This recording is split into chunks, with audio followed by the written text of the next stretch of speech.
नमस्कार, हम निकी तिवारी आप सबके अपन चैनल पारंपरिक लोकगीत से अभी आप सबके सुनाते ने पंकज तिवारी जी के फरमाइश पे जनेऊ के गीत। हम आपके गीत सुना चुकल बनी, लेकिन कुछ नाम छूट गए रहा। मामा जी और मामी जी सबके नाम छूट गए बा, तो ये सबके भी हम गीत सुनाते ने। और आप सबसे निवेदन बा कि आप सब फंक्शन के डेट, जनेऊ, तिलक, विवाह जो भी भाव के डेट जरूर डाली, ताकि हम गीत आप सबके टाइम से दे सकी। हम इतना मेहनत करके गीत गाते नहीं और आप सबके टाइम से नहीं खे। काफी सारे लोग के गीत हम गा देले बनी और ओकरा घर वो सब घर के छूट गल बटे, हम नहीं दे पहले, कहीं हमरा डेट पता नहीं खे रहा तो हम गीत नहीं दे पाओ। तो आप सब डेट डाले तो आप सबके भी आसानी हुई और हमरा भी, हम इतना मेहनत करके गाओ तनी और आप सबके घर बजे ना गीत तो हमरा अच्छा ना लगी। तो आप सब डेट जरूर डालें। अभी पंकज तिवारी जी के फरमाइश पे जनेऊ के गीत बा। अरे अरे बरुआ आदर्श रंजन बरुआ, अपना पापा के समझा के रखिया हो। अरे अरे बरुआ आदर्श रंजन बरुआ, अपना बाबा के समझा के रखिया हो। अपना भंडार घर में ताला मारब, चबिया अपना पास राखब हो।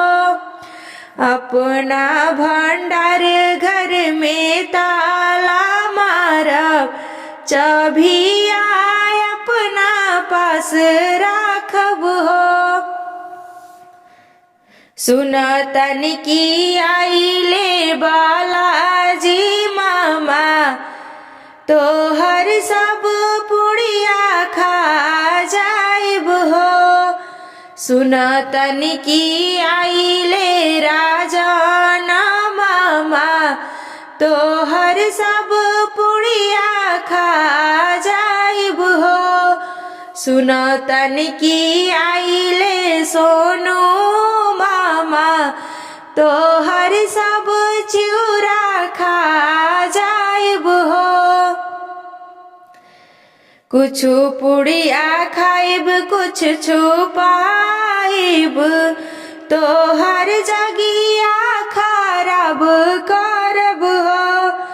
कुछ पुड़िया खाइब कुछ छुपाइब, तो हर जाति खराब करब हो। अरे अरे बरुआ आदर्श रंजन बरुआ, अपना चाचा के समझा के रखिया हो। अपना भंडार घर में ताला मारब, चबिया अपना पास राखब हो। सुनतन की आइले सरिता मामी, तो हर सब दहिया खा जाइब हो। सुनतन की आइले मीना मामी, तो हर सब दहिया खा जाइब हो। सुनतन की आइले अनु मामी, तो हर सब दहिया खा जाइब हो। कुछु खाइब कुछु घरे लेके जाइब, तो हर इज्जती खराब करब हो। कुछु खाइबी कुछु घरे लेके जाइब, तो हर इज्जत